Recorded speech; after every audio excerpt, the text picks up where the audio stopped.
Hello and welcome to another video by Rick Miracle, me, in my series Freemasonry and Satanism. The more I read, the more I research, the more evidence I find. If only I had known when I started this research 14 years ago, and when I started making videos more than 4 years ago, only I knew what I know now. But back then I did make a video when I started making videos on this book, Murder by Injection. The Story of the Medical Conspiracy Against America by Eustace Mullins, a well-known, respected author. That's why I started making videos instead of trying to write a book of my own or two, because as I started researching different things, I kept finding books were published on those things. And I thought, man, if I'm discovering these books, they were published, they were popular, and then they go into obscurity. They disappear. So I thought it might be a worthwhile endeavor for me to research the researchers. And like I've said before, with these books behind me, probably 200 that I've used to make videos, about 50 of them are people who are trying to warn us, 50%.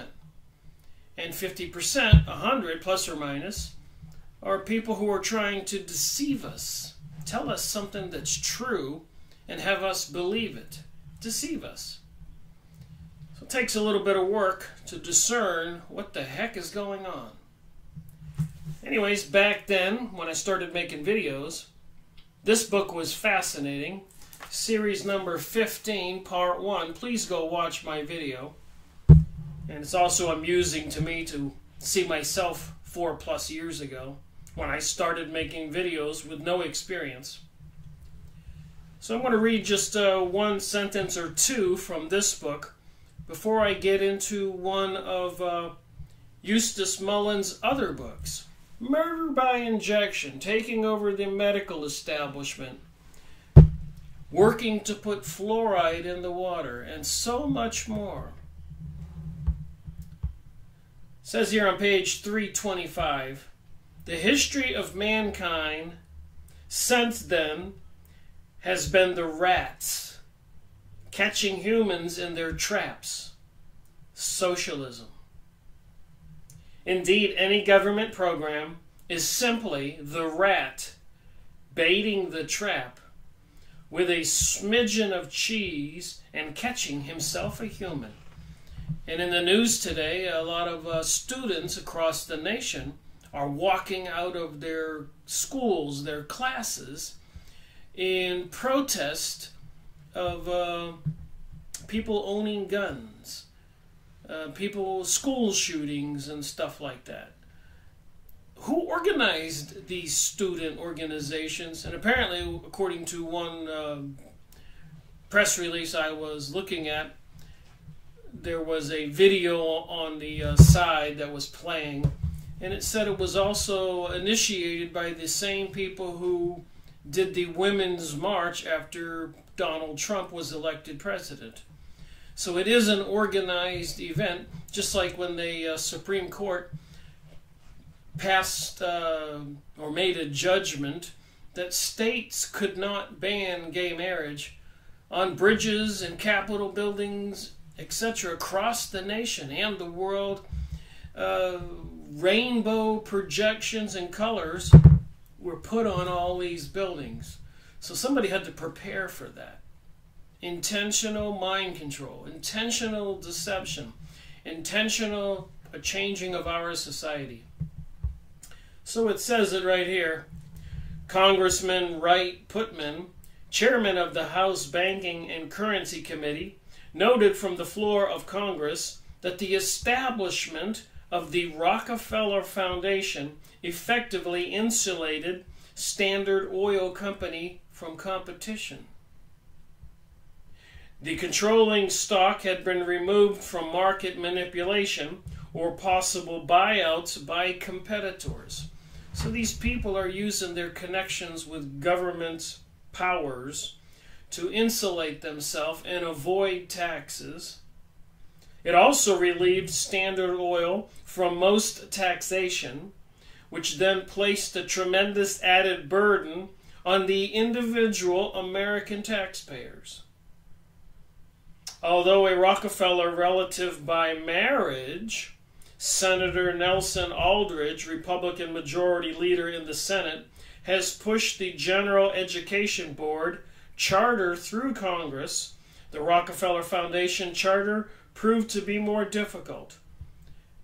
Widespread criticism of Rockefeller's monopolistic practices was heard in his effort to insulate his profits from taxation or takeover was seen for what it was. So I read this book. You can see all my little tabs there, the way I did it back then.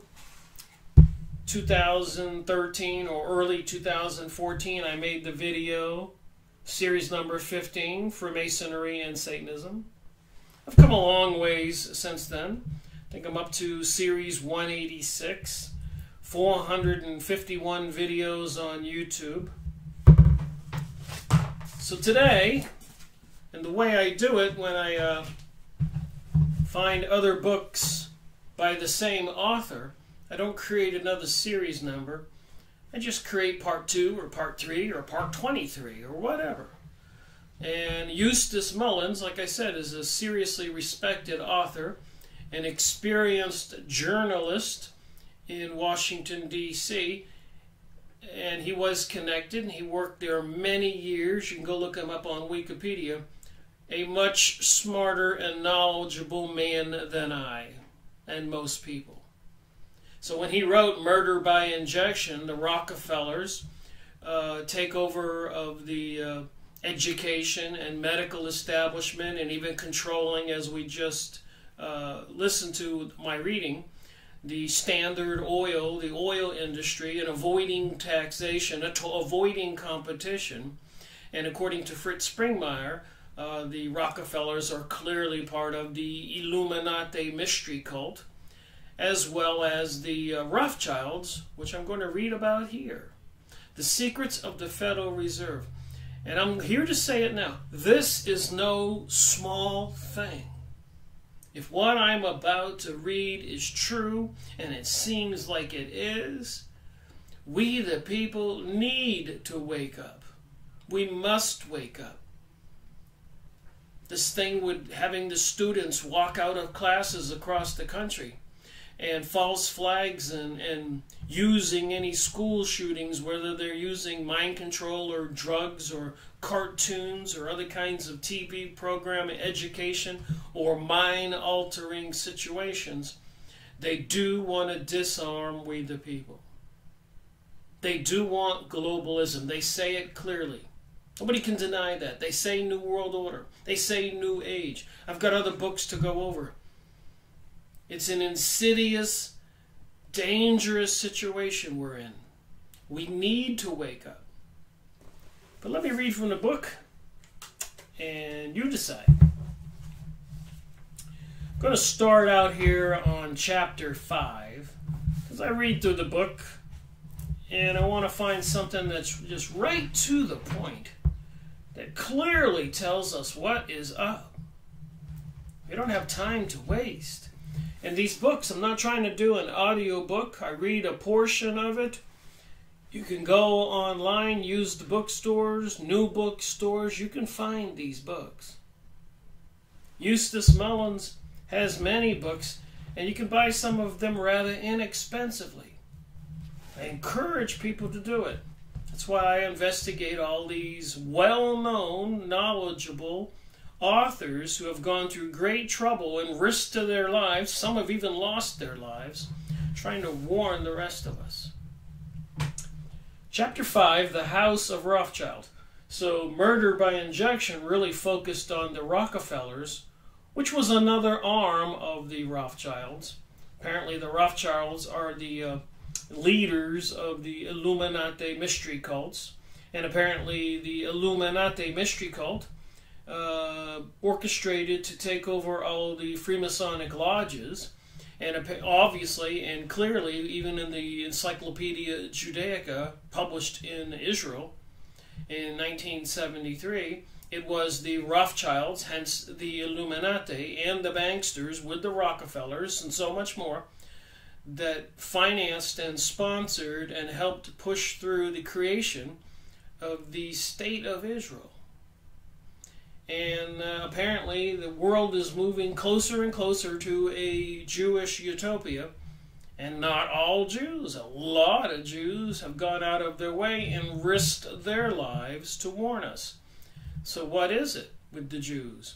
Some of them trying to warn us, some of them thinking that they deserve to be our masters and we deserve to be slaves. Apparently, it's a satanic, Luciferic, Isis, Osiris, Horus, Ra, Moloch, and many other names, pagan religion as many gods. It's some kind of demonic entities. It's some kind of philosophy of not caring about the spiritual reward after you die, but a materialistic, wealthy life while you live. So you take all you can. And when I read here, it's going to be clear that we got problems. The House of Rothschilds. The success of the Federal Reserve conspiracy, and I've talked about this many times, the elites creating the USA Federal Reserve, which is not federal and not a reserve. They print money out of thin air. But by some foreign banksters, the Bank of London, the Bank of Germany, the Bank of Italy, etc., France, by the several Rockefeller sons, the leaders of the Illuminati mystery cult, and the symbolism is clear. I've showed it many times. The eagle, the 13 stars, the 13 feathers, the 13 stripes, the 13 arrows, the 13 feathers.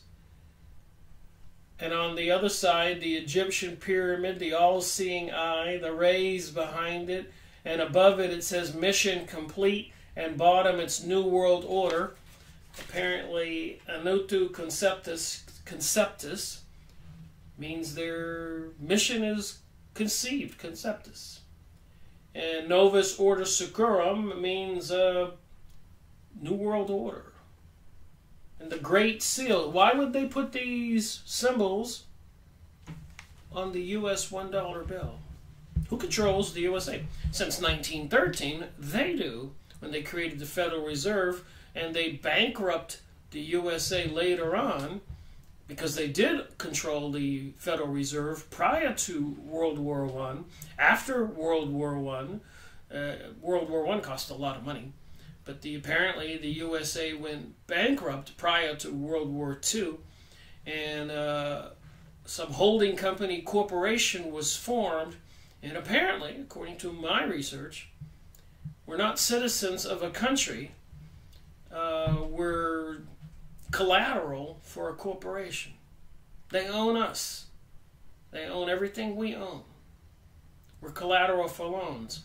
And we've been some receivership since. So that's apparently why we have a president. A president is a leader of a corporation, and we don't have monarchs or kings. They deceive us. But let me read on and get on this topic. The success of the Federal Reserve conspiracy will raise many questions in the minds of readers who are unfamiliar with the history of the United States and the finance capital.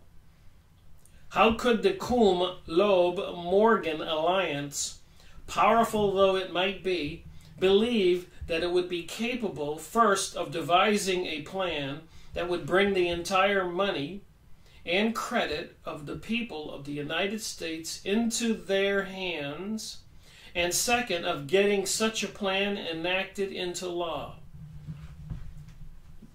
The capability of devising and enacting the National Reserve Plan as the immediate result of the Jekyll Island expedition was called, with easily within the powers of the Coombe-Loeb-Morgan Alliance, according to the following from McClure's magazine, August 1911, The Seven Men by John Moody. So Eustace Mullins has a lot of sources for this material I'm reading. And if you get the book, or I'll write down the sources I mentioned, I'm going to read it as it says here. You can go get these other books and magazines and see where all the information came from. It seems to be true, and as I said before, if it is true, we have a problem. 7 men in Wall Street now control a great share of the fundamental industry and resources of the United States. This book was published, special edition 1993, and Mr. Mullins was designated the only authorized biographer of Ernest Pound by letter from him dated July 24th, 1958.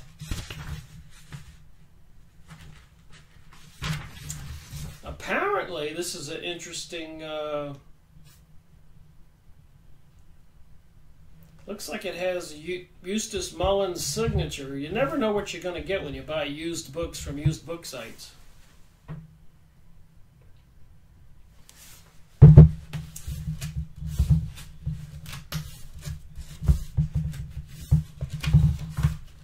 Alright, I'm not quite sure. The date I see here is copyright 1993. 7 men in Wall Street now control a great share of the fundamental industry and resources of the United States. 1993. 3 of the 7 men, J.P. Morgan, James J. Hill, George F. Baker, head of the First National Bank of New York, belonged to the so-called Morgan Group. 4 of them, John D. and William Rockefeller, James Stillman, head of the National City Bank, Jacob H. Schiff of the private banking firm of Coombe-Loeb Company, to the so-called Standard Oil Citibank Group. The central machine of capital extends its control over the United States. The process is not only economically logical, it is now practically automatic. So somebody controls the United States money supply, and apparently they met at Jekyll Island with Senator Hyde, and Woodrow Wilson was the president, to create the Federal Reserve, the agreements. Hence, they controlled the USA money supply. And according to my research and videos that I've made, they lost control 50 years earlier. A couple presidents were poisoned, a couple assassinated in the efforts to recontrol the USA through the money supply during the 1800s. But they finally regained control in 1913, and apparently they started part of this plan August 1911. And 6 months after they created the Federal Reserve in December, the days before Christmas, 6 months later in June 1914, they started World War I. So as any corporate planner would do, they probably had to take over the USA money supply in order to get the war started and finance everything. And of course they tricked and deceived we Americans into thinking something devastating happened to some Americans in a ferry sunk by some German boat. And USA at that time was pro-German, not pro-Britain. Remember, we had declared independence from Britain. People have short memories. Thus we see that the 1910 plot to seize control of the money and credit of the people of the United States was planned by men who already controlled most of the country's resources. It seemed to John Moody practically automatic that they should continue with their operations. And apparently these same people were responsible for 50 years earlier, or less, what was it, 1870? The Civil War in the United States. They were trying to divide the nation. A lot of deception there also. Same banksters in charge. It seemed to John Moody practically automatic that they should continue with their operations. What John Moody did not know and did not tell his readers was that the most powerful men in the United States were themselves answerable to another power, a foreign power, and a power which had been steadfastly seeking to extend its control over the young republic of the United States since its very inception. The power was the financial power of England, centered in the London branch of the House of Rothschilds. The fact was that in 1910, the United States was for all practical purposes being ruled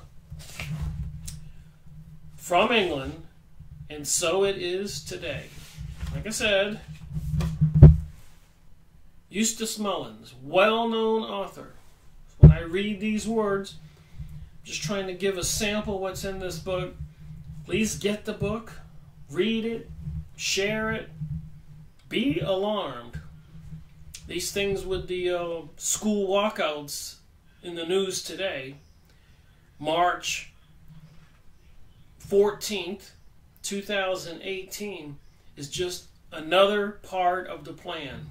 Like a freight train of coming to this new age, new world order, globalism. And they have no intentions of it being pleasant for us. Think of the Hunger Games movies. Think of all the satanic rituals and Emmys and Grammys and Super Bowl halftime shows. Even Madonna with the horns, Katy Perry with the horns on a bull, and so many more. I've mentioned them and mentioned them and mentioned them. Just look up YouTube satanic rituals. It's almost endless. The Illuminati card game. Homer Simpson and some of the 911 clocks and all that. The devil, the goat on the Hoover Dam. Shiva, goddess of destruction on the Empire State Building. Conchita Wurst winning Eurovision like the American Idol program in Europe. Conchita's a female part, Wurst is a sausage, a male part, and he has a face like Jesus, a body like a woman in a silky dress, singing the song, The Phoenix Rising, which has the words in it, "You Can't Stop Us." The popular tune we all listen to, "Waiting on the World to Change." I could go on and on and on. Wrecking Ball, Miley Cyrus. If you listen to the lyrics, there's something deeper, psychologically, going on, affecting us. You gotta pay attention to it, and when you do, you can see it. You wake up, you say, why is that eye in pyramid? Why would that eagle, which is like a symbol for the phoenix rising? Why in Morals and Dogma is there the two-headed eagle or bird on the Albert Pike's Morals and Dogma, the Bible for the Freemasons, published in the 1880s, 1890s? And if you look up King Solomon's Temple and those documents and books, there's the double-headed eagle. You think there's a coincidence? Why did the Rothschilds, controlling the banks of the world, finance creation of the State of Israel, even before Israel was created, and certainly after that, even with Rothschilds Boulevard? Go look it up, don't believe me. Prime Minister Sharon of Israel, in a heated argument in his Congress, screamed out, "Don't worry about America. We control America," and the Americans know it. Prime Minister Benjamin Netanyahu, look up what he said in Finks Bar. They're going to make us regret, that's what he says, not wanting to be their slaves. They control the money.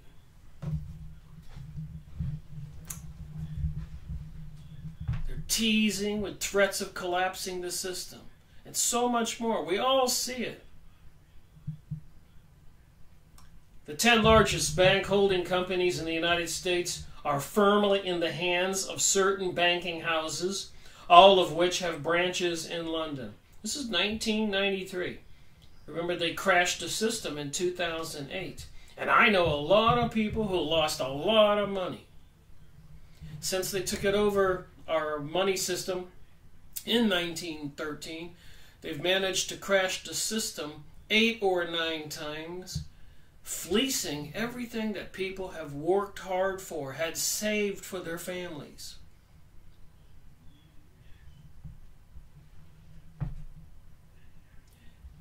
All right, okay.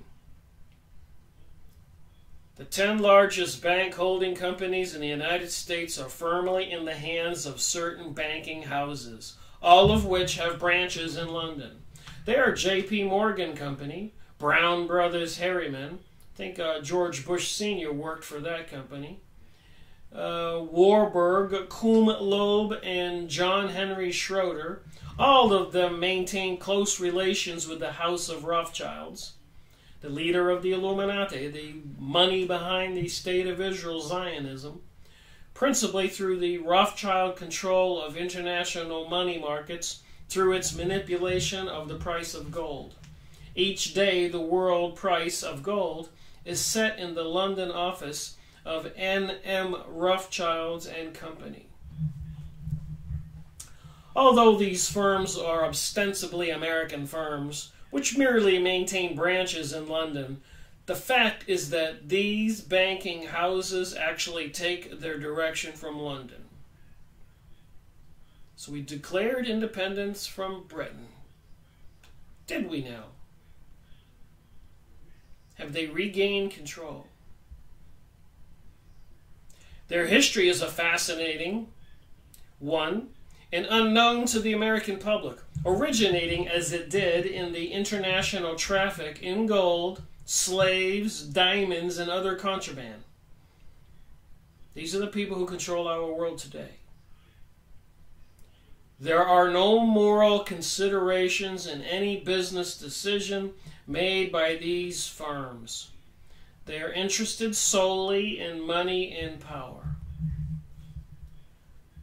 Tourists today gape at the magnificent mansions of the very rich in Newport, Rhode Island, without realizing that not only do these cottages stand as a memorial to the baronial desires of our Victorian millionaires, but that their erection in Newport represented a nostalgic memorialization of the great American fortunes, which had their beginnings in Newport when it was the capital of the slave trade. The slave trade for centuries had its headquarters in Venice until 17th century Britain, the new masters of the seas, used its control of the oceans to gain a monopoly. As the American colonies were settled, its fiercely independent people, most of whom did not want slaves, found to their surprise that slaves were being sent to our ports in great numbers. For many years, Newport was the capital of this unsavory trade. William Ellery, the collector of the port of Newport, said in 1791, an Ethiopian CLD as soon change his skin as a Newport merchant CLD could be induced to change so lucrative a trade for the slow profits of any manufactory. I'm not quite sure what CLD means. John Quincy Adams remarked in his diary, page 459, and I did make a video on John Quincy Adams' book, Letters on Freemasonry. What series number is that?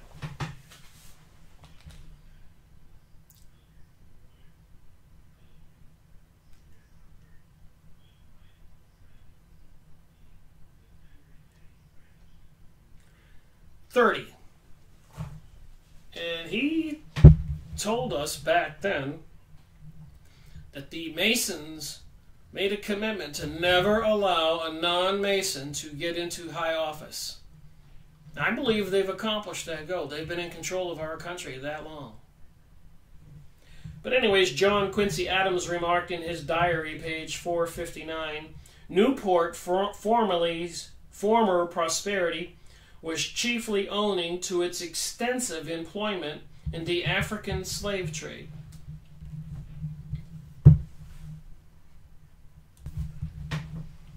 Moving on. The preeminence of J.P. Morgan and the Brown firm in America finance can be dated to the development of Baltimore as the 19th century capital of the slave trade. Both of these firms originated in Baltimore, opened branches in London,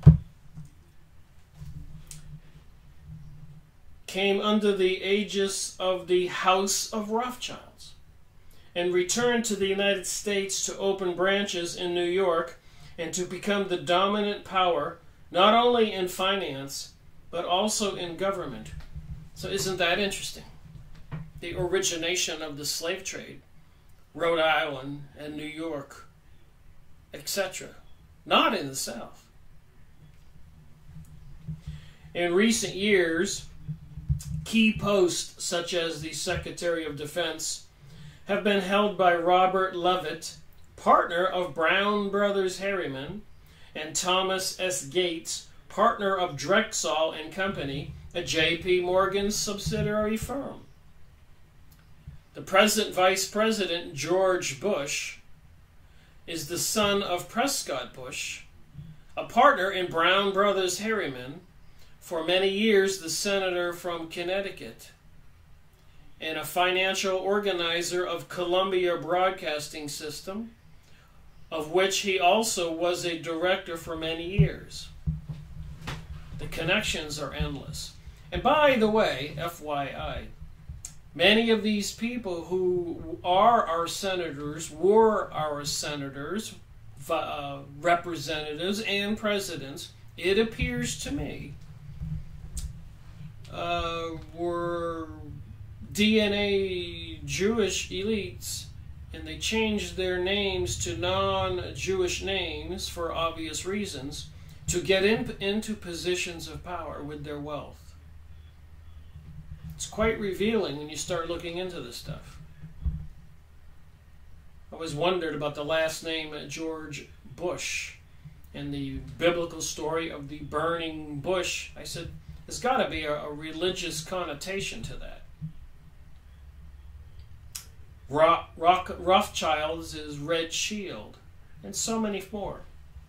Anyways, to understand why these firms operate as they do, it is necessary to give a brief history of their origins. And by the way, Springmeyer, in his book, Bloodlines of the Illuminati, has discovered that most of the presidents of the United States were related, and those men were related to the aristocrats, kings and queens, and elites of major countries, Germany and Britain and Europe. So there is something to this bloodline. Few Americans know that J.P. Morgan Company began as George Peabody and Company. George Peabody, 1795 to 1869, born at South Devens, Massachusetts, began business in Georgetown, D.C. in 1814 as Peabody Riggs and Company, dealing in wholesale dry goods and operating the Georgetown slave market. In 1815, to be closer to their source of supply, they moved to Baltimore, where they operated as Peabody and Riggs from 1815 to 1835. Peabody found himself increasingly involved with business originating from London, which apparently controlled the slave trade. And in 1835, he established the firm of George Peabody and Company in London. You know, is it any wonder that they want globalism and the rest of us to be virtual slaves and microchipped, etc., after they depopulate the planet? They've always been in the slave business.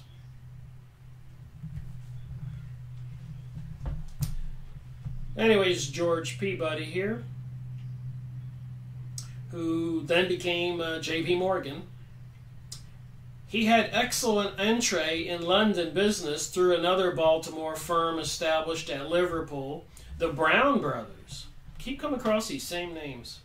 Alexander Brown came to Baltimore in 1801 and established what is now known as the oldest banking house in the United States, still operating as Brown Brothers Harriman of New York, Brown, Shipley and Company of England, and Alex Brown and Son of Baltimore. The behind-the-scenes power wielded by this firm is indicated by the fact that Sir Montague Norman, governor of the Bank of England for many years, was a partner of Brown, Shipley and Company. Considered the single most influential banker in the world, Sir Montague Norman was organizer of the informal talks between heads of the central bank in 1927, which led directly to the great stock market crash of 1929. So these people caused the great stock market crash, just as they did 2008 and others. Wait till you hear why. Soon after he arrived in London, George Peabody was surprised to be summoned to the audience of the gruff Baron Nathan Mayer Rothschilds. Without mincing words, Rothschild revealed to Peabody that much of the London aristocracy, the aristocrats, openly disliked Rothschild and refused his invitations. He proposed that Peabody, a man of modest means, be established as a lavish host whose entertainments would soon be the talk of London. So Rothschild wanted to get into the aristocrat circle in London, but apparently all the Londonites, the elite aristocrats, the wealthy, didn't like him. Is it any wonder? Rothschild would, of course, pay all the bills.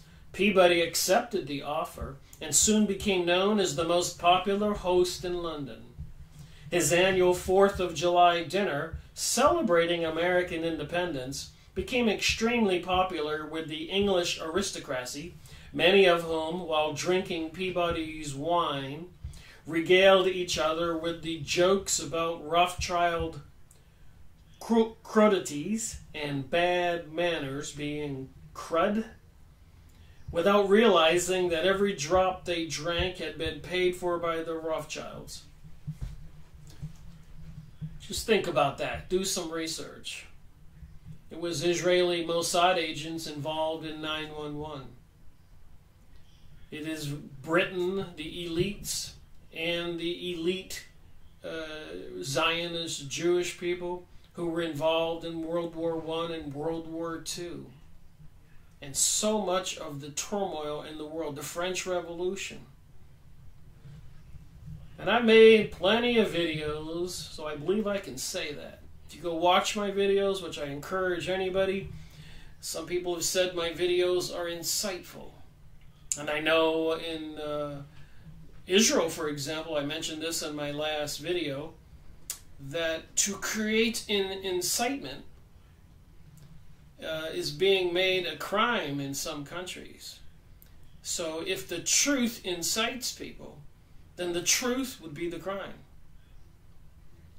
And in a time of treason and deception, truth would be considered treason, punishable by death, imprisonment, and if they can't get you legally, assassination. Just look at the President John Kennedy situation, where just before he was killed, in his famous speech, where he said, "Secret societies are repugnant to the American way of life, and I intend to expose it." Go look up Benjamin Friedman's speech. A wealthy, prominent Jewish man of New York, Benjamin Friedman. And I've got a second part of this video. I've got an interesting speech we're going to talk about. So I'll do 1 hour on this book, and then I'll do 1 hour on something else. Unbelievable information. All right, there is an informal understanding that the director of Brown Shipley should be on the board of the Bank of England, and Norman was elected to it in 1907. Montague Norman, current biography, 1940. So like I said, Eustace Mullins, the author of this book, was an experienced, educated journalist in Washington, D.C., a lifetime, and wrote a lot of books. Here you can see where they took over the medical establishment, forced fluoride in the water across the nation, and so much more, the educational system. Member of the Illuminati, working for the Rothschilds. And here they took over the banking system, and much more. Back to the book. It is hardly surprising that the most popular host in London would also become a very successful businessman, particularly with the House of Rothschild supporting him behind the scenes. Peabody often operated with a capital of £500,000 on hand and became very astute in his buying and selling on both sides of the Atlantic. His American agent was the Boston firm of B.B. Morgan and Company, headed by Janus S. Morgan, father of John Pierpont Morgan. Peabody, who never married, had no one to succeed him, and he was very favorably impressed by the tall, handsome Janus Morgan. He persuaded Morgan to join him in London as a partner on George Peabody and Company in 1854. In 1860, John Pierpont Morgan had been taken on as an apprentice by the firm of Duncan Sherman in New York. He was not very attentive to business, and in 1864, Morgan's father was outraged when Duncan Sherman refused to make his son a partner. He promptly extended an arrangement whereby one of the chief employees of Duncan Sherman, Charles H. Danny, was persuaded to join John Pierpont Morgan in the new firm Danny Morgan and Company. Bankers Magazine, December 1864, noted that Peabody had withdrawn his accounts from Duncan Sherman and that other firms were expected to do so. So they control the money. They can crush companies. The Peabody account, of course, went to Danner Morgan Company. John Pierpont Morgan was born in 1837 during the first money panic in the United States. The first money panic in the United States, 1837. Significantly, it had been caused by the House of Rothschilds, of whom Morgan was later to become associated. So they controlled the money supply, or were involved in the USA money supply, back in the early 1800s. I think it was 1850 or 60 that they lost control. And I said earlier, several presidents were poisoned and a couple were assassinated in their attempts to regain control of the USA money supply. Let me show you the book, and you can see the video number to go watch those videos for that evidence. Series 151, if you can get this book, please do. Just read one little sentence out of it. The Jesuits, using Biddle and Rothschilds to gain the upper hand in America banking, because they knew they could then control the people and effectively rewrite the Constitution according to papal law, Jackson was trying to stop them. Go see the video I made on this book, Series 151.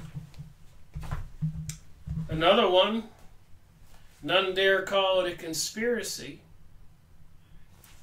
Gary Allen. The other one was by Bill Hughes. And a sentence out of this book, Bankrolling the Bolshevik Revolution, page 58. The establishing of the Federal Reserve System. They took over the USA money supply in 1913 with the assistance of their puppet president, Woodrow Wilson. The establishing of the Federal Reserve System provided the conspiracy with the instrument whereby the international bankers could run the national debt up to the sky, thereby collecting enormous amounts of interest and also gaining control over the borrower, the United States of America, just like if they had to bankrupt an individual like you or me. During the Wilson administration alone, the national debt expanded 800%. So, as I've said before, behind me is the 200 books. The shelves go down 2 more layers that you can't see. So that's 5 shelves high right behind me and 2 wide. So 10 bookcases, 200 books, 186 in my series, 450 videos, maybe 50 of them are on chemtrailing or more. So 400 or 380, 90 on this research. A lot of the videos 2 hours each. And all of them as insightful as the next one. I don't think you can go wrong by watching any of my videos. And even if you use my videos just so you can find out about the book or the author and go get the book yourself and read it, mission accomplished. It's all I want is people to wake up.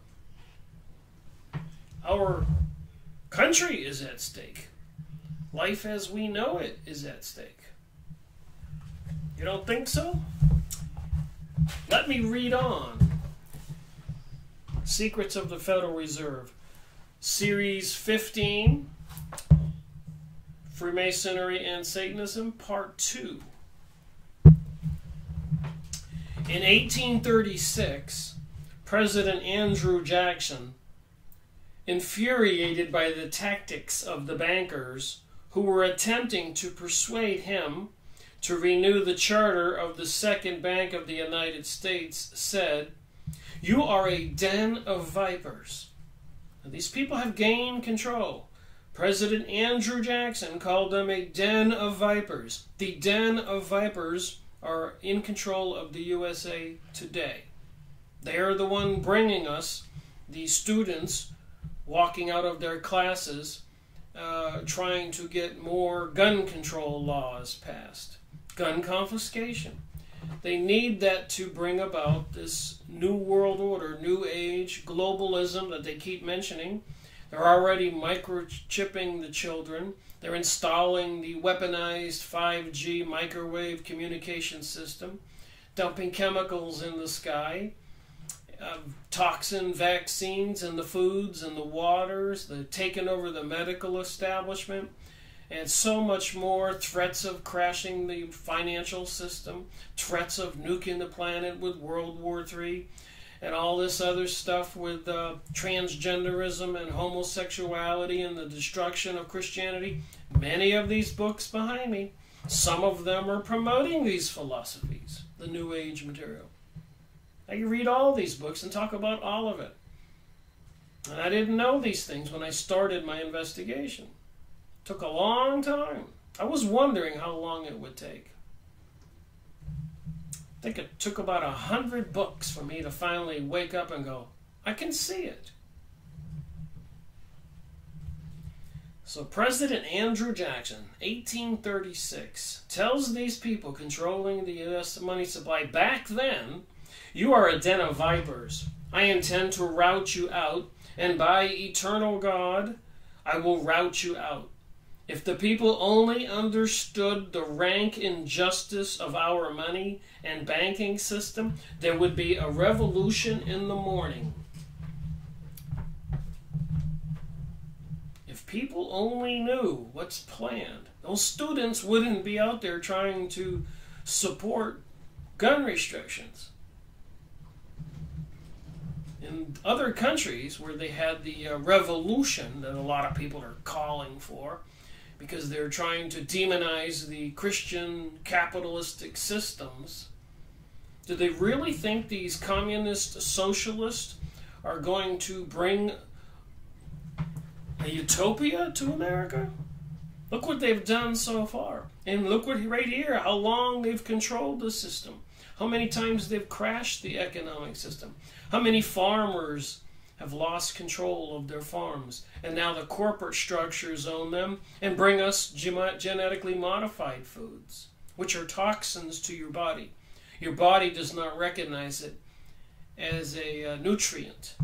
It sees it as an enemy and it attacks it. Go look it up on the internet. They feed it to rats and mice. And then with the dumping of chemicals in the sky, they're altering the wavelengths of light that come through to us humans, and animals, and birds, and bees, and grass, and trees.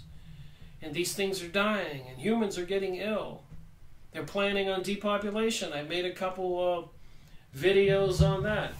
I actually made books trying to promote this depopulation.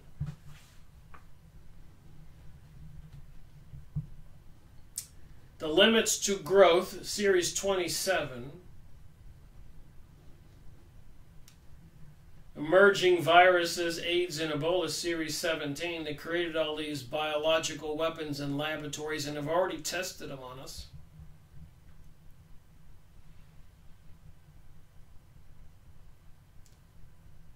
So much more here.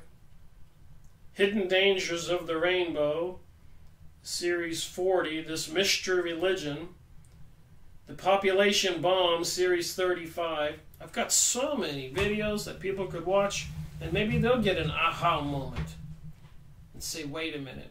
And like it said in this book here, if people only knew, these people would be run out of our country, probably run off the planet.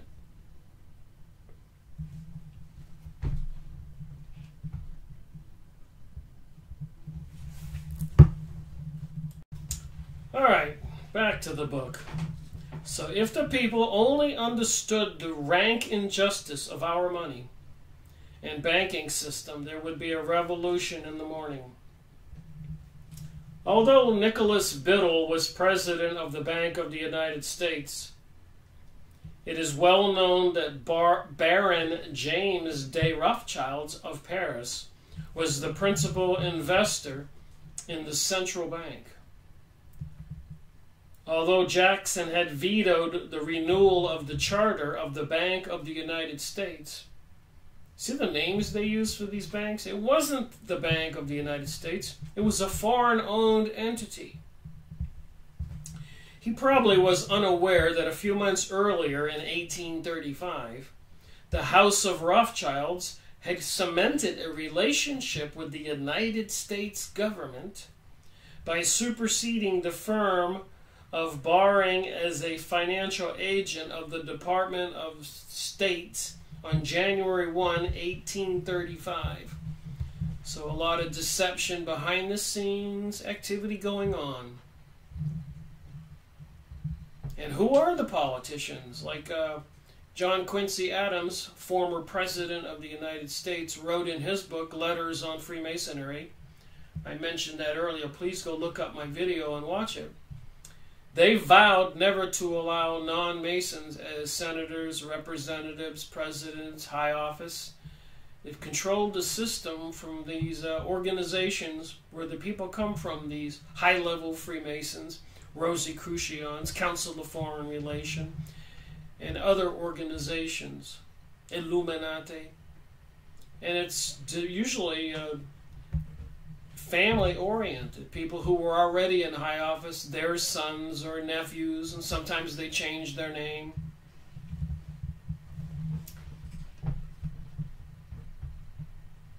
Newt Gingrich is the interesting name that comes to mind. Apparently, the reason he got divorced was kind of interesting to me, if you want to go look it up. And I said, wait a minute, people who do that have to be into the satanic thing. And I was always checking names whose last name might be 666 in a numerological calculator. Like Eric Schmidt of Google is 666 in a numerology calculator. Pierre Menant, the secret conspirator behind the European Union, is 666 in a numerological calculator. Aleister Crowley, the evilest man alive, series 21 in my series, intentionally changed his name to be 666, which is the mark of the beast. But Newt Gingrich, I couldn't find it. Newt Gingrich, and middle name, last name. And finally I looked on Wikipedia, and his real name was Newton McPherson, and McPherson was 666. So there is a spiritual component to the activities behind these people, like the Illuminati and the Freemasons and all the rituals, and of course lower level people, new recruits, new initiates. They don't know what's going on. People tell me, Rick, my brother, my father, my uncle, my friend is a Mason. In downtown where I live, the Freemasonic Hall with the big symbol of the two-headed eagle on the top, they're having all kinds of social goings-on there. This New Age and all these secret mystery school New Age proponents have infiltrated our society. And they're coming at us like a freight train. Back to the book. They control our money. They control the country. They can get the Women's March after President Donald Trump got elected. They can call out students across the nation to try to get more gun restrictions. They are intent on doing what they're going to do. Heck, even states in the USA, the governors and the state legislatives have said there will be no public input on the 5G network coming online. Nobody is allowed to speak up or say they don't want it, no matter how much information is out there that those microwaves are detrimental to humans and animals and everything. If you don't believe me, please put some grass or something in your microwave. See what it does. They're operating on the same frequencies. Look it up. There's tons of material. Why are they doing such a thing? They know it's weaponized. When I worked at a major aerospace company for 10 years, where they had those big microwave dishes in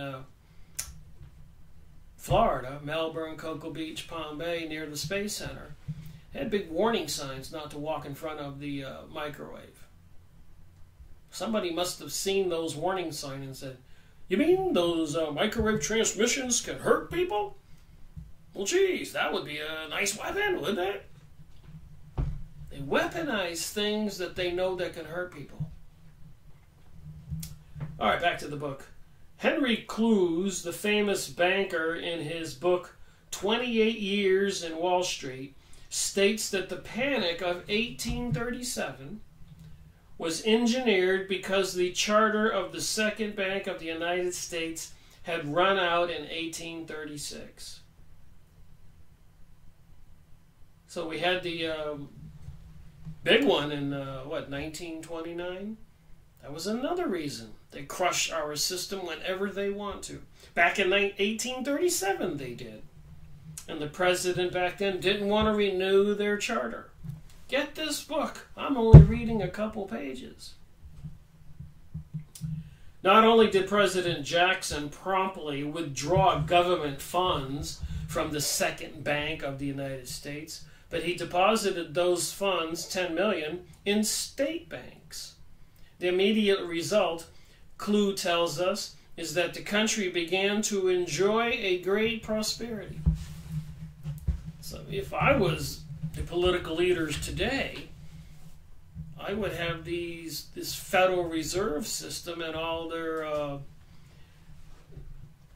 elitist aristocrats who are trying to change our world. I would have all them ejected and the United States print money and not pay interest. We don't need to be controlled by outsiders, and they do have plans for us. They're calling it globalization. It's much bigger than that. Only got 600 hours of video material that I've published. You can go watch on YouTube. And if you're not convinced, I don't know what anybody can do. So now that they did stop these foreigners back then in 1837, this sudden flow of cash caused an immediate expansion of the national economy, and the government paid off its entire national debt, leaving a surplus of 50 million in the treasury. So apparently now if you watch the news, you hear that the United States owes 27 something trillion to the Federal Reserve. And who owns the Federal Reserve? And apparently countries all over the world owe this kind of money. Series number 7 of my series, Confessions of an Economic Hitman by John Perkins, shows that they were sending these economic advisors and engineers and people to kings and presidents of countries all over the world for the past 100 years, sweet-talking them, probably bribing some of them to borrow millions and billions and bankrupting those countries to make them join the New World Order. And in some countries, Costa Rica, maybe Panama, etc., presidents were assassinated. Go get John Perkins' book and read it for yourself, or go watch my video. The European financiers had the answer to this situation. Choose further states. The Panic of 37 was aggravated by the Bank of England when in one day threw out all the paper connected with the United States. So we can say the Bank of England in 1937 caused the Great Panic in 1937. Isn't that weird that not too many years later, World War I, we turn on Germany and join Britain, and turning the tide, Germany was winning the war. World War I, not World War II with any so-called Jewish Holocaust. World War I, where the Jews were living in prosperity, some kind of utopia, Garden of Eden, after they had fled Russia. But they wanted to bring about this prophecy, and they wanted their homeland. And it involves the Rothschilds. It involves something called Zionist Jewish people. And many other Jewish people have tried to warn us. So with that said, like I promised, I'm going to look at something else on the second half of this video. And I'll be making another video finishing this chapter. Absolutely.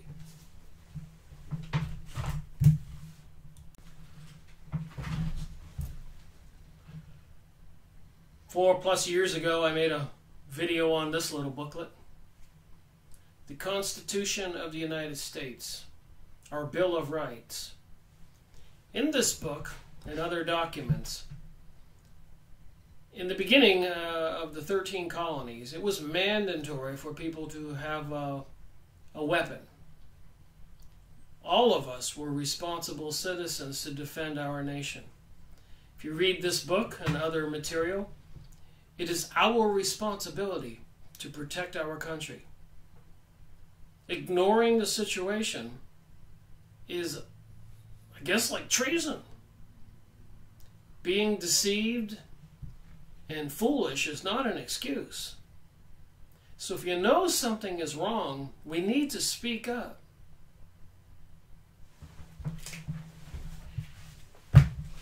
one of my commenters told me to go listen to a speech as made by Harold Wallace Rosenthal, an interview in 1976. So I've gotten a lot of my material for my videos by listening to what my commenters mentioned and advised me to go look up, suggested, whatever. And I did, and I read it, and it tells a very interesting story. And if you've been watching this video, which you must have if you're this far, you probably already know that there are outside forces controlling our world, trying to change our paradigm with this new age. And it's everywhere, whether it's from channelers channeling some kind of entities from beyond the veil, from the invisible reality, psychics, mediums, or all these false flag shootings, bombings, 911, blaming it on Arabs, and the education system, the cartoons, the movies, TV shows, promoting homosexuality, transgenderism, pansexuality, sex with anything, trying to destroy Christianity. It's permeating our world.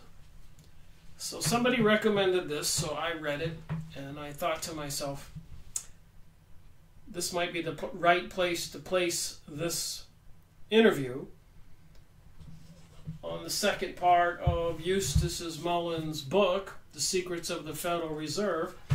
And even knowing that I made this one 4 years ago, the video, series number 15, part 1, of the Rothschilds, Rockefeller-controlled, taking over the education system, the medical system, the Standard Oil, into politics, everything. Valuable information.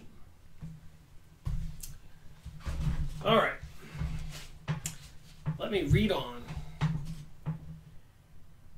This booklet contains the text of a most revealing and shocking interview of a Jew by the name of Harold Rosenthal, which was conducted in 1976 by a concerned patriot, a Walter White Jr., a concerned patriot, Walter White Jr. Mr. Rosenthal, an influential Jew, learned of the Jewish ways and involved in the workings of government in Washington, D.C., explained the Jewish involvement and the cause of the major problems we face today. And remember, with the banksters, all those people were involved in Jewish Zionism and the creation of Israel, and involved in World War I, World War II, and in and out of controlling the USA money supply, causing several, if not all, crashes. So who's behind it? And you go listen to famous Jewish people who have made speeches to warn us, Benjamin Friedman, then my series on the to eliminate the opate, Rabbi Marvin Antelman, leader of the Jewish Congress in the United States. Series number 2 in my series, Freemasonry and Satanism, PhD Jewish author Henry Macau in Canada writes the book, The Illuminati, the Cult That Hijacked the World. And many more. I was thinking about that the other day. You could go watch any of my videos. And many others. Get the books. Don't watch my videos. Get the books. Read them. But we are responsible. Where's my book there? Booklet there on the Constitution. If this country goes down, it's us. Einstein said it won't be some other force that destroys us. He said we'll be destroyed because we'll do nothing while we're watching them destroy us. It'll be our fault.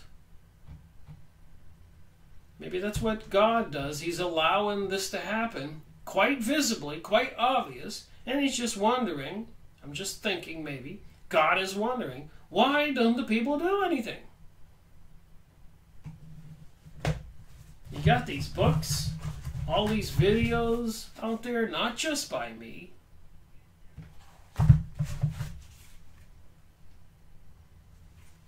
And 200 more behind me, and 800 more in this office. So when I read this, it should be quite insightful. It should disturb people. Please go look it up. And of course, if you go on the internet, you're going to find some people saying this is a hoax, and the protocols are a hoax, and the Jewish Utopia book is a hoax, and the Bible is a hoax. Everything is a hoax. But you can see, we all can see. We can see what's going on. We can look up and see the dumping of chemicals with no explanation. An innuendo they're trying to cool the planet for because of global warming. And these people who control our world, they've tested almost 400 nuclear explosions, testing nukes, under the ground, in the air, in the atmosphere, 4,000. From Britain to France and Russia and China. And Israel's supposed to have nukes in the United States. Who do these people think they are? What do you think those 4,000 nuclear explosions did? There's books out there that radiation caused a lot of deaths back then.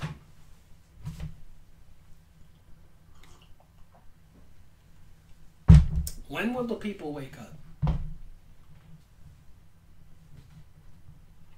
Rosenthal, in exposing certain aspects of the inner invisible world of Jewry, revealed the modes and tactics Jews have used in destroying Christian civilization, covertly attaining control over our lives and governments. This is a Jewish man, well known in Washington, D.C., speaking to Mr. Walter White. The result has been a hidden tyranny upon us, like the tyranny waged against the saints by the red beast system of Revelation, referred to as Mystery Babylon. I thought that was interesting to see that in this document, and I'm beginning to see that this mystery religion that the secret societies believe in, their deities, their rituals, their activities, is anti-Christian, anti-God.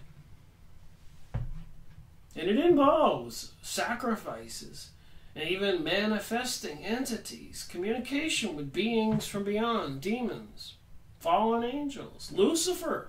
They even have a TV program called Lucifer. You can't make this stuff up.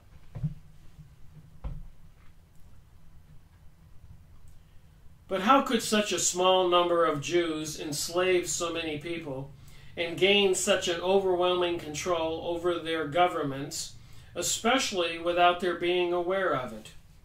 I just spoke about that book up here, series number 7, Confessions of an Economic Hitman by John Perkins. Go watch my video. Go get the book. I got books on this shelf. All of these tell the story in one form or another. Who's doing it? It isn't different people doing this shelf or this shelf or this shelf, this shelf. It's the same mystery force behind it. That's my opinion, and I'm sticking to it.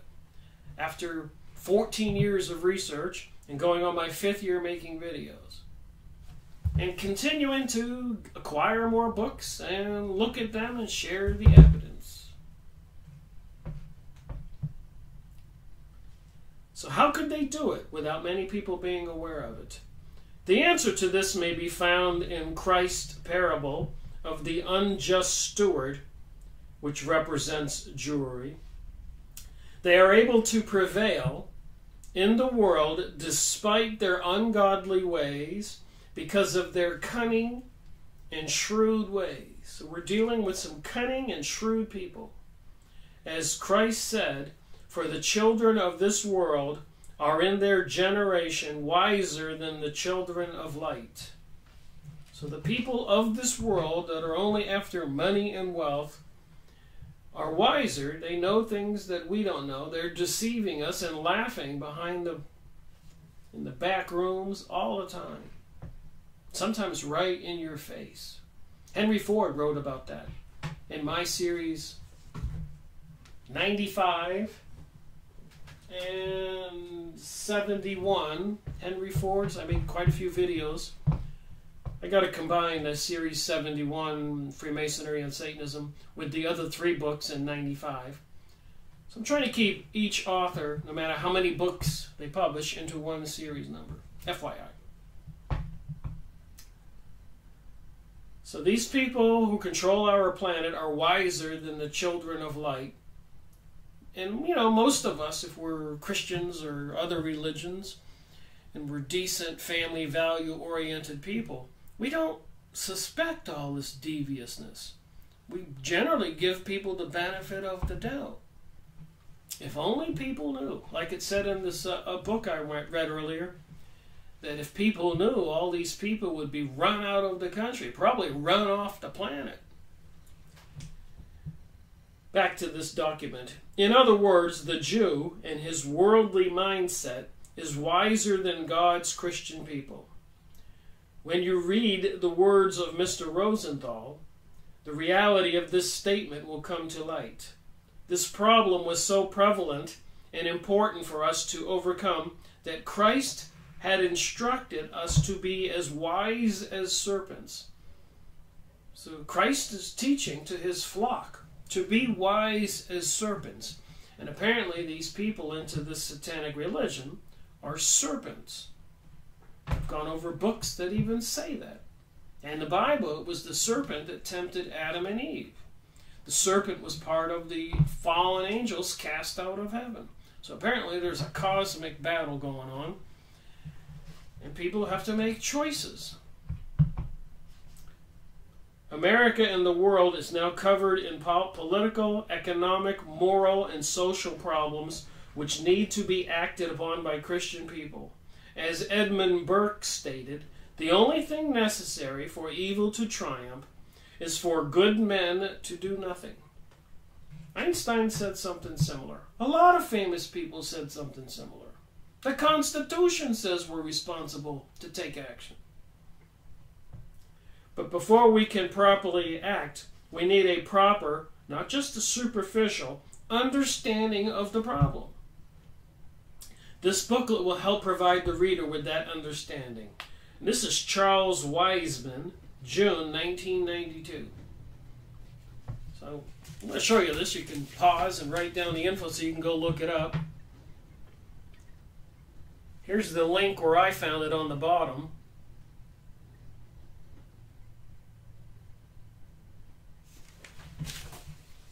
So let me read on.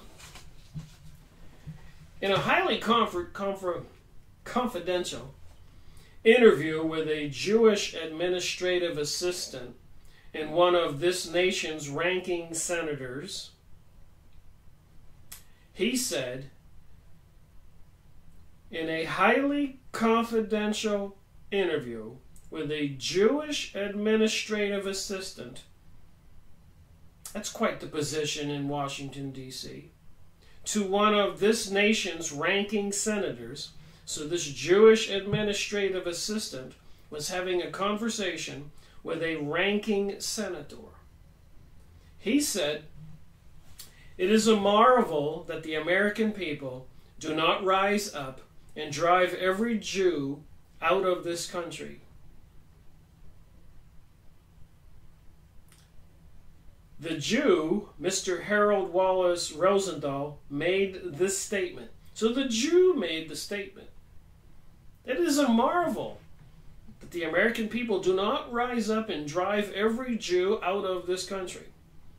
And if you go on YouTube videos, you can find videos that show that over 2,000 years during the diaspora, when Jews were dispersed all over the world, that they were run out of 90 different countries, exiled from Rome, exiled from Britain, exiled from France, exiled from Spain, and more. 90 different countries.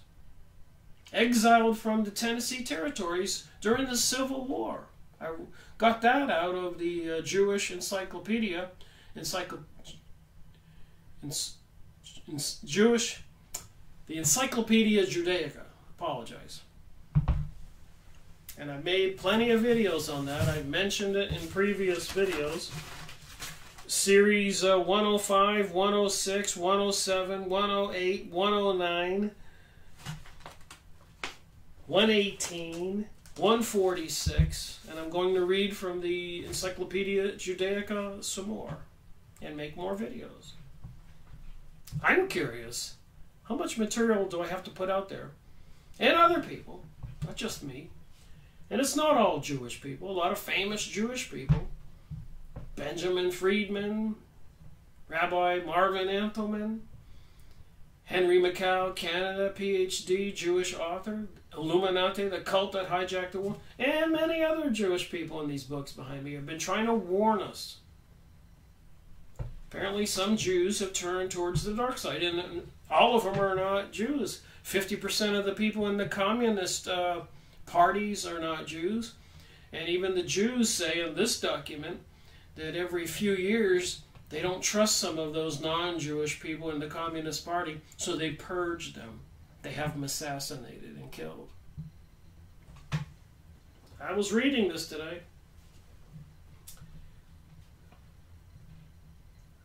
The Jew, Mr. Harold Wallace Rosenthal, made this statement after admitting Jewish dominance in all significant national programs. He said, "We Jews continue to be amazed with the ease by which Christian Americans have fallen into our hands.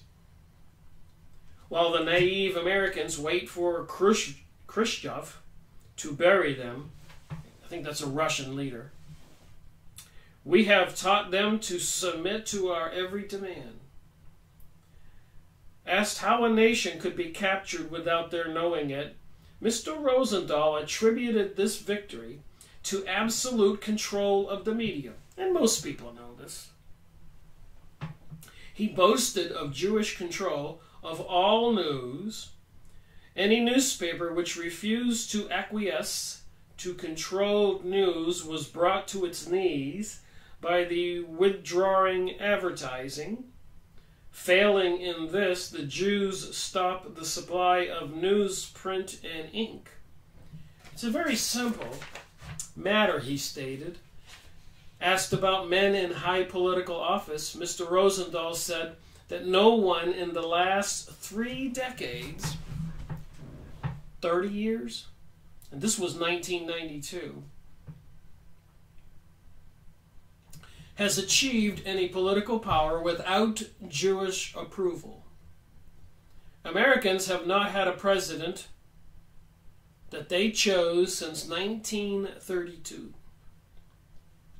Roosevelt was our man. Every president since Roosevelt has been our man. In a discussion about George Wallace, Mr. Rosenthal smiled and suggested that we note where Wallace stands today. I think Wallace was in a wheelchair. I guess that might have been a sick joke. When the U.S. foreign policy was mentioned, the bedroom confidence of the interview was all but set aside. So this guy was kind of cocky. With disdain and mockery, he sneered at the American stupidity in failing to see through the entire scope of Kissinger's foreign policy. Kissinger was a Jewish man.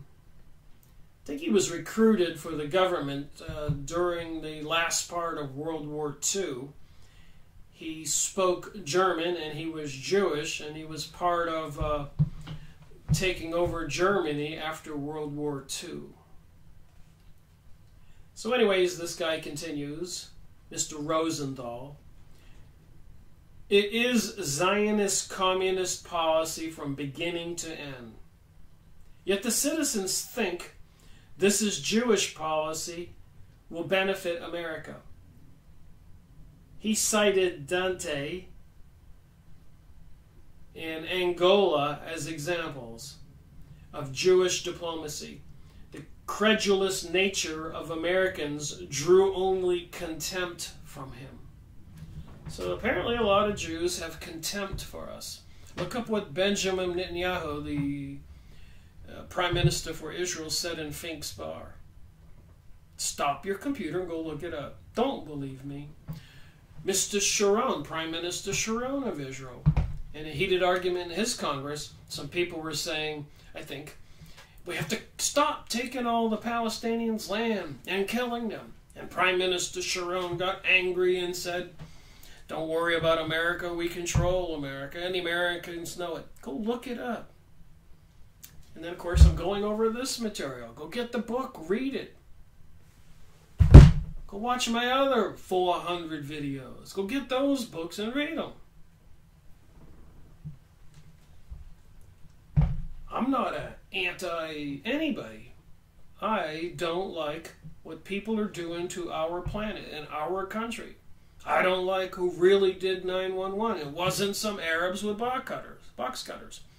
We were deceived into World War II, World War III. And apparently they're going to deceive us into a world revolution or World War III. Do we deserve it? Will we deserve it? Or can we wake up?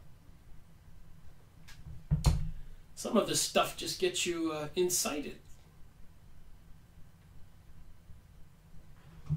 The interview continued on an almost omniscient plane. We Jews have put issue upon issue to the American people. I've been saying that and saying that. They bombard us with issues. The people walking out of the schools March 2018, today, 14th, and saying they want more gun restrictions and more gun laws because they're tired of kids being killed and stuff like that. You don't think that part of all of that is false flags? A lot of people have proven it. Sandy Hook, Boston bombing on 666 Boylston Street, the London bombing, and all these things. They're usually having shooting exercises when these events happen. 9/11, they were having exercises of fake planes going to fly in the buildings. Military exercises. Webster Tarpley's book,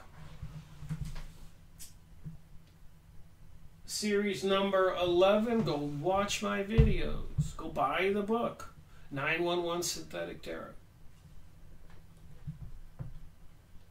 So they put issue upon issue for us to confuse us.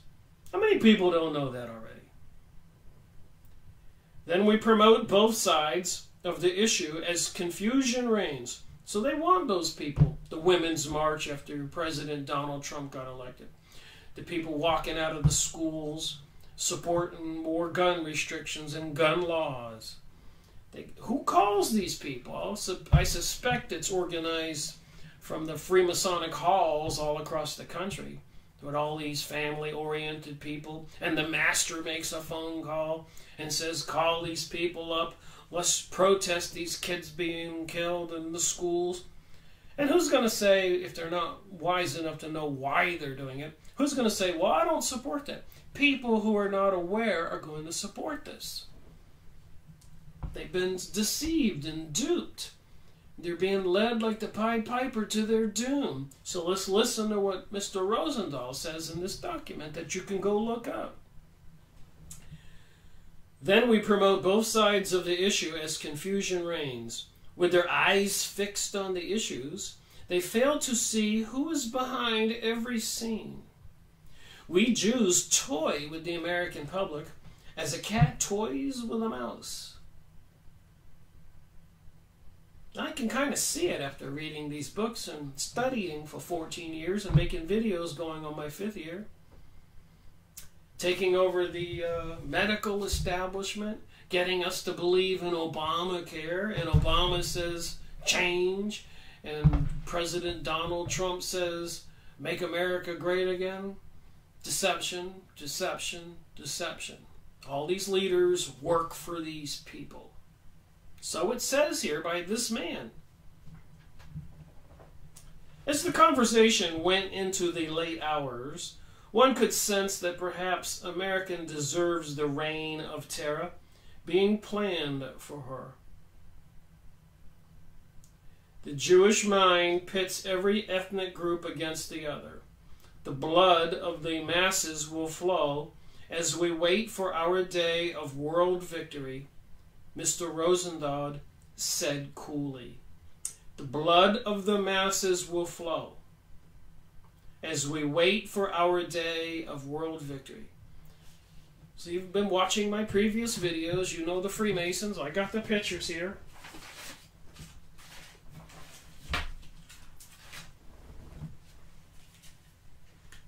The Freemasons are involved in trying to rebuild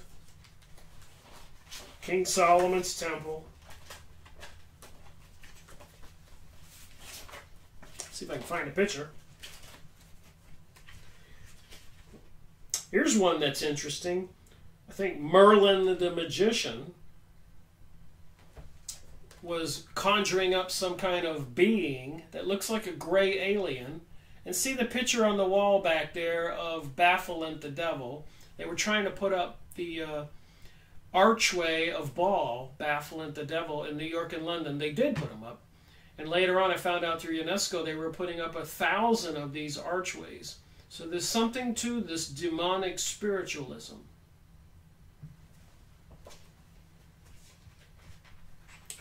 And the symbols.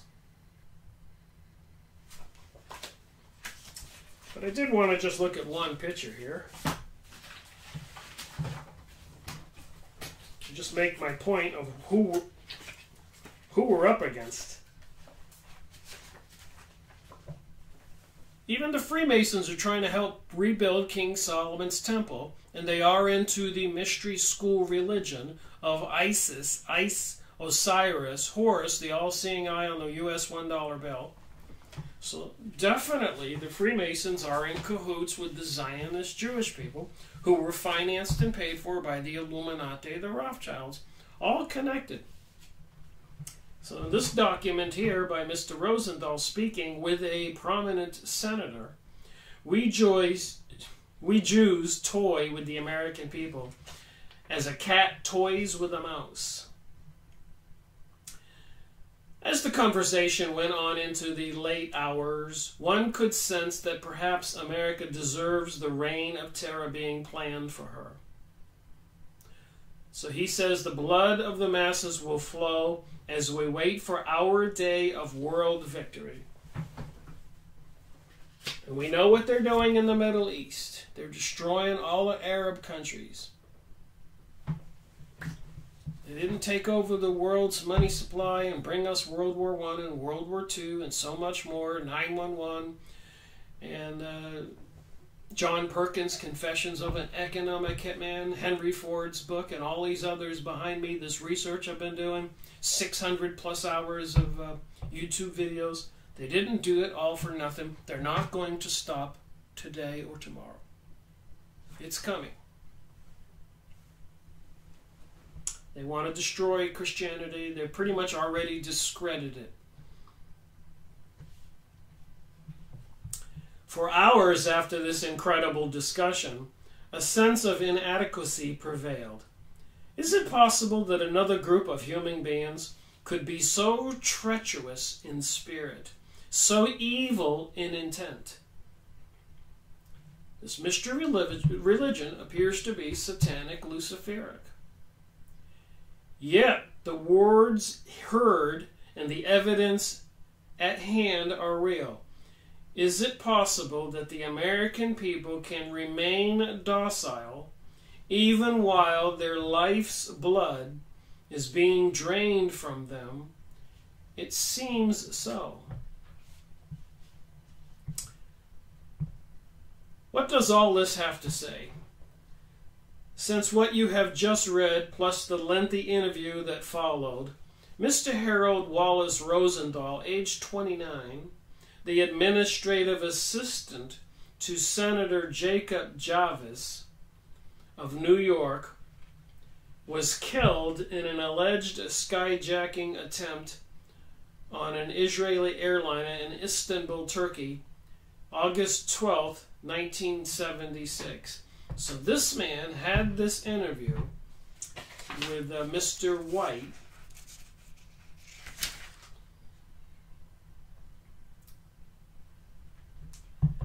And shortly thereafter, he was killed. Apparently, according to some research, in a highly suspicious way, they think that the Mossad had to take him out. Just like Mr. Sharon, Prime Minister, when he said, "Don't worry about America, we control America," and the Americans know it. He went into a coma right after that. I guess you can't speak when you're in a coma. Nobody wants to have to answer for these things. They get killed. Like President John Kennedy, who said, "Secret societies are repugnant to the American way of life. I intend to expose it." He was assassinated. And so many others. All right, moving on this document. It would appear that Mr. Rosenthal might have talked too freely, because although 4 people were killed and some 30 injured during the skyjacking attempt, Rosenthal was not killed by a random bullet, as were the others. From reports secured at the time, it seems amazing and strange that of all the people involved in this incident, Mr. Rosenthal should have been fatally wounded. Meanwhile, I, Walter White, who conducted this confidential interview, can now state, after much investigation, expense, and travel, that Harold Rosenthal was undoubtedly murdered at the Istanbul airport in what was to appear as a hijacking, probably by his own people. That would probably be Mossad. We had no desire to hurt anyone, and especially members of the Rosenthal family, who had suffered enough in this tragedy. So Mr. White's talking about the activities back then. We corresponded with his mother and father in Philadelphia, and his brother Mark David Rosenthal, who is attending college in Northern California. In fact, it was he who advised me that Harold's friends in Washington had set up a memorial fund for Harold W. Rosenthal's name. He sent us a copy of the Harold W. Rosenthal Fellowship in International Relations. American Jewish Committee, Washington, Chapter 818-18th Street. So I just made a video involving the American Jewish Committee. Washington, D.C. 20006. It lists some of the who's who and the honorary co-chairman as Vice President Walter Mondale and Senator Jacob Jarvis. Out of respect, we decided to wait until a year had passed since the death of Harold Rosenthal, so we delayed publishing everything he gave us on the memorable day and evening.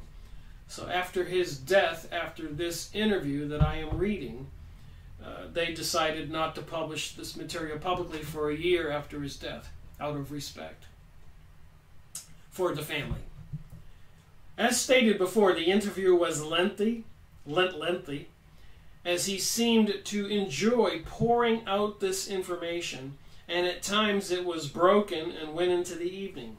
This writer and editor is not easily shocked, but as this egotist, Harold Rosenthal, raved on and on, I found so much of what he said actually horrifying. The actual betrayal of which he admitted was a part, and he appeared to gloat over the apparent success of the Jewish world conspiracy. This, mind you, comes from an administrative assistant to one of our ranking Senator Jacob Jarvis of New York. And like I said, I can quote a lot of Jewish people who get very arrogant in these books. They say everything. The Jewish Utopia, what series was that? Series 67. Please go watch it. The videos. I think I made 3 2-hour videos on the Jewish Utopia book that a retired intelligence officer found in a Texas library.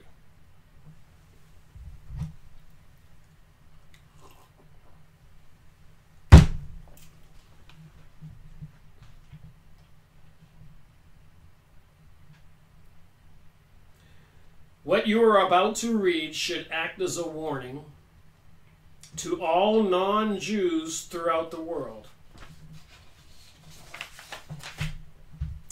It should open the eyes of many who knew him in Washington government circles. It becomes indeed obvious that when he discloses is non-fiction. What he discloses is non-fiction. It is not imagination. He was not pretending as he spoke with knowledge and intelligence.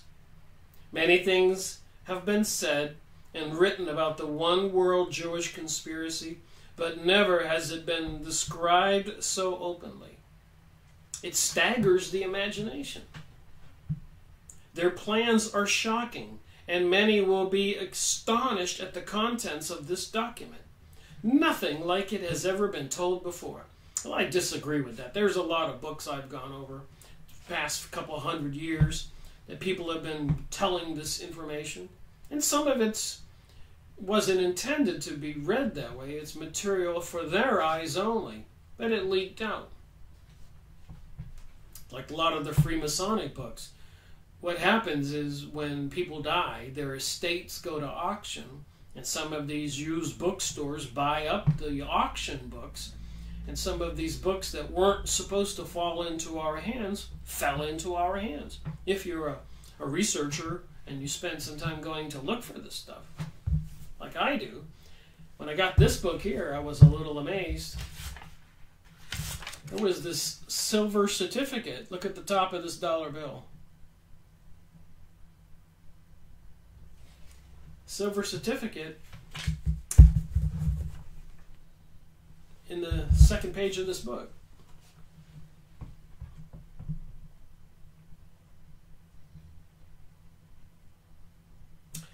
All right, so the author of this letter here says, "We prefer not to elaborate. You be the judge. Looking back at the time of this interview, and having had time to analyze Harold Rosenthal's candidness, we are compelled to think of him as a conceited, boastful, yet very knowledgeable person. I would classify him as an egotist.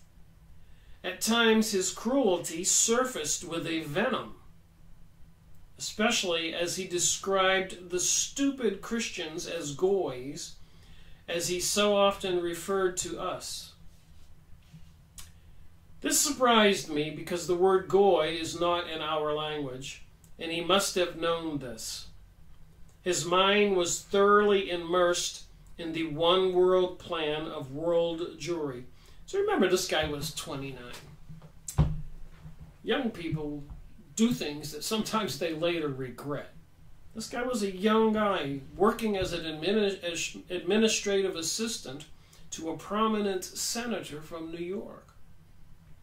He really must have thought he was something, and he was involved in this one world plan. With arrogance, he boasted that the Jews' conquest of the world was almost complete, thanks to Christian stupidity. When asked if he was a Zionist, Mr. Rosenthal replied, "That's a hell of a question."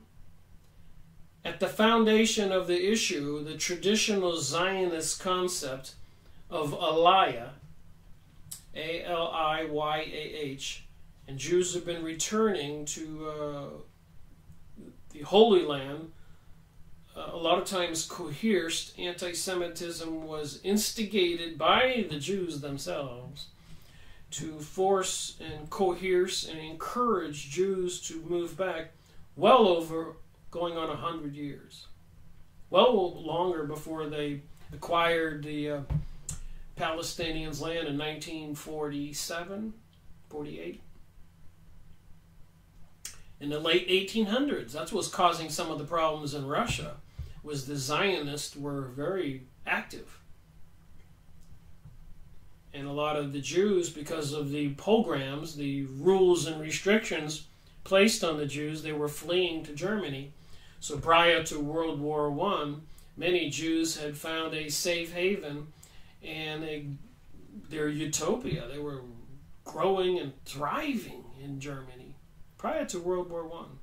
Then during World War I, as a lot of people know, Germany was winning the war hands down. I mean, Britain was an island, so it wasn't hard for the submarines to sink ships and starve them out, supplies. So the elite Jewish people went to the Britain government and said, hey, we can help you turn the tide and win the war. We control the USA. We can bring them in the war. We control President Woodrow Wilson. Look this up. It's called the Balfour Agreement. Balfour. So a lie has been going on 100 years. This prophesied of these Jews returning to the Middle East, the Holy Land, so they would have us believe. Rebuild King Solomon's temple that even the Freemasons are involved in. And apparently the Illuminati controlled the Freemasons. 1776. That was Adam Weishauft's instructions from the leader of the Illuminati, the Rothschilds, to go around and get all the lodges under their control. Prior to that, they were societies for the people, Masons. Back to the document.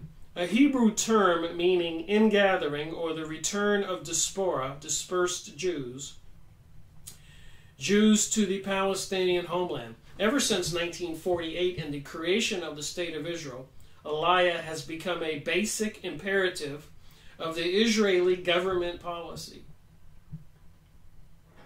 What is Aliyah? Will you please spell it out for me? He did so, and we inquired as to the realistic meaning of Aliyah. Mr. Rosenthal said, it is a permanent physical migration to Palestine, not just a visit.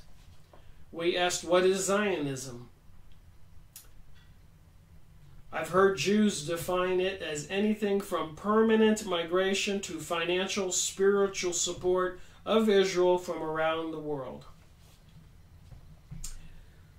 Mr. Rosenthal replied, our first leader, former Prime Minister David Ben-Gurion, said that Zionism without a return to Zion is phony. Not many American Jews might migrate permanently to Israel. Some say that all Jews, by definition, are Zionist. Others say that a Jew is not a Zionist unless he is a member who pays dues to an actively Zionist organization. Definitions have been tossed everywhere since the Jewish homeland became a reality. So to make it a reality, they did need World War I and World War II. I've gone over that. I've got the books behind me. I've made videos. I could keep interrupting myself and pull more books off the shelf and show them. Millions of tax-exempt American dollars are sent to Israel yearly, and we true Americans do not like this, Mr. Rosenthal replied. The naive politicians in Washington are gullible. Most of them are not too bright, so the powerful Jewish lobbyist influenced this practice years ago, and there is no one strong enough to stop it. Some of the money is even returned to the United States and spent on Zionist propaganda efforts, much of it through the B'nai B'rith and the Conference of Jewish Organizations and the World Jewish Congress. The Jewish Agency is the founding arm, a sort of body of B'nai B'rith officials. There is nothing wrong with sending American dollars to Israel's tax-free, so long as we are smart enough to get away with it. Let's reverse this conversation for a minute. You made it clear, and quite viciously, that you don't like Jews. Why do you hate us? So this Mr. White says, Mr. Rosenthal, I do not hate anybody. I said I hate what the Jews are doing to us, and especially as it relates to any and everything related to Christianity. Now the Bible clearly says, I've been making videos on Acts, the 5th book of the Bible. I made 2 2-hour videos. And the first 4 books, Matthew, John, Luke, and Mark. I'm up to series number 8, part 8 of series 72 of the Bible. And quite clearly back then they hated Jesus. He did not go along with the leading aristocrats, Jews who ruled things back then, the Pharisees and the Jewish rabbis. And they persecuted the disciples and the followers of Jesus, who apparently was sent by God as God's son, as we believe as Christians, but definitely performing miracles, raising the dead, connected to the God spiritual world somehow, no matter how you're going to cut it. Even all the New Age psychic books and Theosophist Society and these mystery religion schools and materials I've been going over, then none of them seem to deny Jesus, including the channelers, the psychics and their material, including Edgar Cayce and so many more. But back then they were destroying the Christians, and apparently they've had this seething hatred ever since. And not all Jews.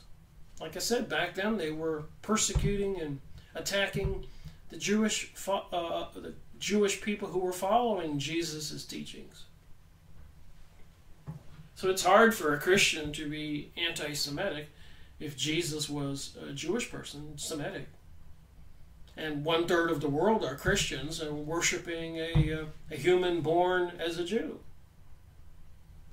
So I don't think God sends spiritual entities that he must have a reason for having sent that entity, his son or the prophet, what some people would call it, into that body and that place at that time. And even Jesus said to the Jews, then he overthrew the money changers' tables, ye are the killers of your prophets. So throughout the ages, and even now, there appear to be lots of people who communicate with the other world. The question is, and even Jesus said this, you need to test the spirits. Just because you can communicate or see some light or being or hear voices, you can't trust it.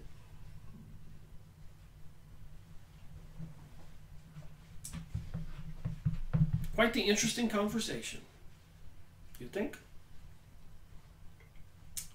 So this Mr. White that's interviewing Rosenthal says, I hate their deceit, trickery, cunning, and their detestable dishonesty. Does that make me an anti-Semite? If it does, then I am an anti-Semite. Anti-Semitism does not singly opposition to Semitism. I think all the other Arabs that are non-Jewish are called Semites too. So if you hate Arabs and anybody from that persuasion, like hating American Indians or Chinese, then that would be a bad thing. And I certainly don't hate the Arabs. I feel sorry for all Arabs that have been destroyed since 9/11 by these people with a plan in place, as it clearly says here. And they had to bring us World War I, World War II, assassinations of presidents, and 9/11, and so much more. And it's not over yet. It's coming at us like a freight train. It is an expression we Jews use effectively as a smear word used to brand as a bigot, like you guys, anyone who brings criticism against Jews. So that's what Rosenthal says. Anybody who tells the truth about the Jews that are involved in this utopia, globalism, New World Order, they're accused of being an anti-Semite. We use it against hate mongers. It was made clear that I despise the Jews' corruption influence on our Christian culture. And even after the French Revolution, 1800s. They were trying to destroy the Christian culture in France 200 years ago. And the Illuminati, Freemasons, and Jewish elitists were certainly involved in that revolution. I ordered a book by Mr. Jones, Michael Jones, called The Revolutionary Spirit, the Jewish Revolutionary Spirit. That'll be an interesting book to get and read and share. And I've got many more books. I got a couple bookcases full of books on these particular topics. Again, I wonder how far, what do you have to do to get people to wake up? And you got a lot of good Jewish people out there, like Henry Macau, Jewish PhD author in Canada, who wrote the book Illuminati, the Cult That Hijacked the World, Rabbi Marvin Antelman, and so many more. Benjamin Friedman's speech. Please go look it up. Take notes and look all this stuff up. Don't believe me, don't believe, even if you get the book like this. You got to get a lot of books and read it and share it. Get some people together, discuss it. We're responsible for saving our country. I don't think we need to be disarmed. Somebody has a purpose behind that program. And of course, with the cartoons and TV programming and all these games for kids that are all about murder and slaughter and half-naked women and everything, and the school system, they're messing with the mind and the digitation of the communication. Who knows what they can do? And there's plenty of books on that. I've got them. I'm going to continue talking about that. The 5G network probably has a lot of things that it can do, making us hear things that aren't really, nobody's saying them. We think it's our own brain thinking, or some God telling us to do something. Or even mind control, MK Ultra, Project Paperclip, Project Montauk, and so many more. What's with the UFO alien propaganda?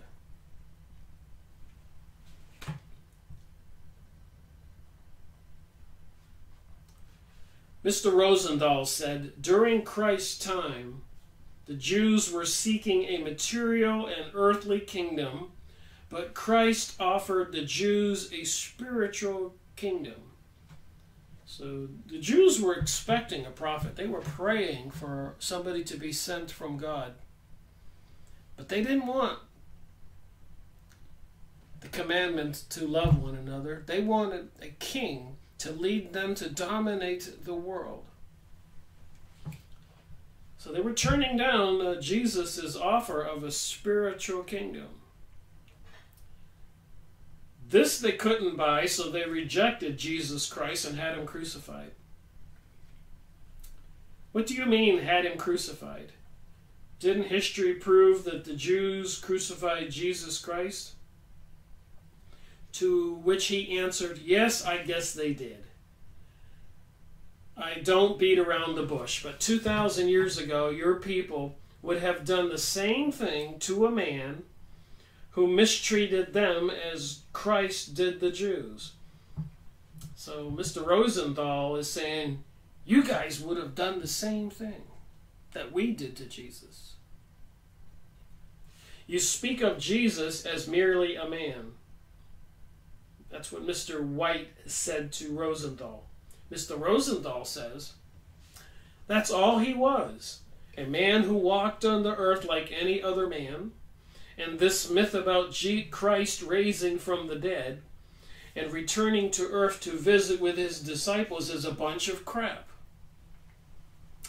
So Mr. Rosenthal thinks that's a bunch of crap. And from my research, that's what a lot of these people who are non-Christians and apparently into some secret Kabbalistic sorcery, witchcraft, mystery school, they hate Christianity. The Jews who drove the Arabs out of Palestine did so to disprove Christ's mission for a spiritual kingdom. You see, instead of a leader who would make an empire for the Jews, Your kind of people gave the Jews a peaceful preacher called Christ, who instead of an eye for an eye turns the other cheek. Rosenthal says, rubbish. We are building, and in fact have built, an earthly empire without your kind and your disappointing Messiah. That's what he says. I can see that it is you and your kind. I can see that it is you and your kind who try to get Christ out of Christmas. I've been saying they're taking Christ out of Christmas. Now they're giving us the 7 candlestick symbol, the menorah. I feel sorry for you, Mr. White says. To which Rosenthal quickly replied, don't give me that shit. I don't want your pity. I don't need it. Too many Jews do not have the guts to tell you how we live and plan. But I am not intimidated by anyone or anything. I know where I'm going. We asked, why do Jews frequently change their names? Mr. Rosenthal said, Jews are the most intelligent people in the world, so if it benefits them to change their name, they do so. That's all there is to it. They mix in with your society, which is plenty corrupt, so while the Jews are benefiting themselves, the dumb goy doesn't realize that these Jews with non-Jew names are Jews.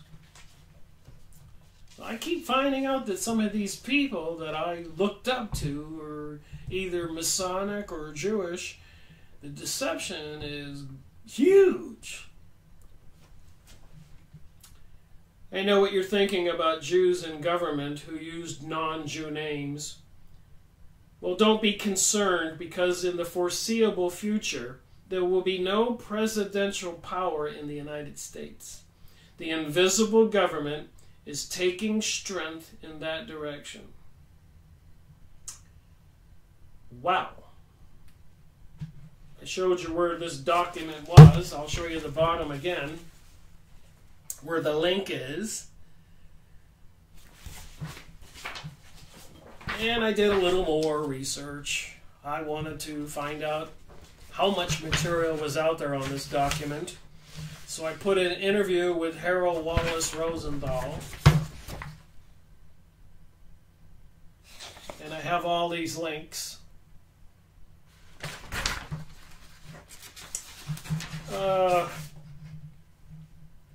349,000.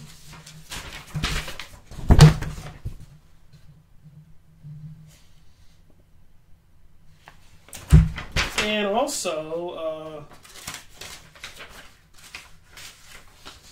I checked on Harold Wallace Rosenthal as a hoax. And even under the hoax research, people are saying, well, if it is a hoax, that's strange, because what they said they were going to do, they are doing. That's what I found. So if you thoroughly look at it, a lot of people are saying, but of course they say pretty much anybody who's anti-Jewish, Zionist, globalist, world takeover in all these books, you can look any of them that try to disclose the truth, and they're all accused of being a hoax. That's a common denominator. Anyways, on that research, there were 21,900. And this one here was not only why God will destroy America, but why he must. So the interview with Harold Wallace Rosenthal was supposedly murdered for giving this interview in 1976, during which he boasted about how a group of Jews are manipulating the stupid and gullible goyim. Goyim means cattle. As with the Protocols of Zion, many Jews claim that Rosenthal's interview is yet another hoax created by those mysterious and elusive anti-Semites. So I guess we got some mysterious and elusive anti-Semites out there creating all this stuff. And all these books behind me. Theophis Society, Lucifer Magazine, Rosicrucians, Freemasons, even building King Solomon's Temple, the models they have. And so much more. Books on human sacrifice, Henry Ford the automaker, Confessions of an Economic Hitman, a guy who worked for these organizations, talking governments into borrowing money they couldn't pay back. Clearly books that I've been going over showing that they control the financial system, the U.S. government being bankrupt, and the country dissolved and a corporation formed. Everything is just a lie and a hoax. Nothing's really going on. Don't worry about all those kids who are walking out of school today to try to demand more gun restrictions. And after President Donald Trump was elected, the Women's March on Washington, and so on, marches for White Lives Matter, Black Lives Matter, and so much more. You do some research, you can see these people are planning, like it says in this document, to keep us confused with issue after issue. Rosendahl said on this document, "Your people don't have guts. Our cowardly friends, policemen, and neighbors are proof of that accusation. Nobody wants to confront and admit that 911 was an inside job. Our politicians, I guess they're all just bought and paid for, most of them. And like President John Kennedy, they do come out and try to do something. They get assassinated." Thank you for watching my video. Rick Miracle reporting.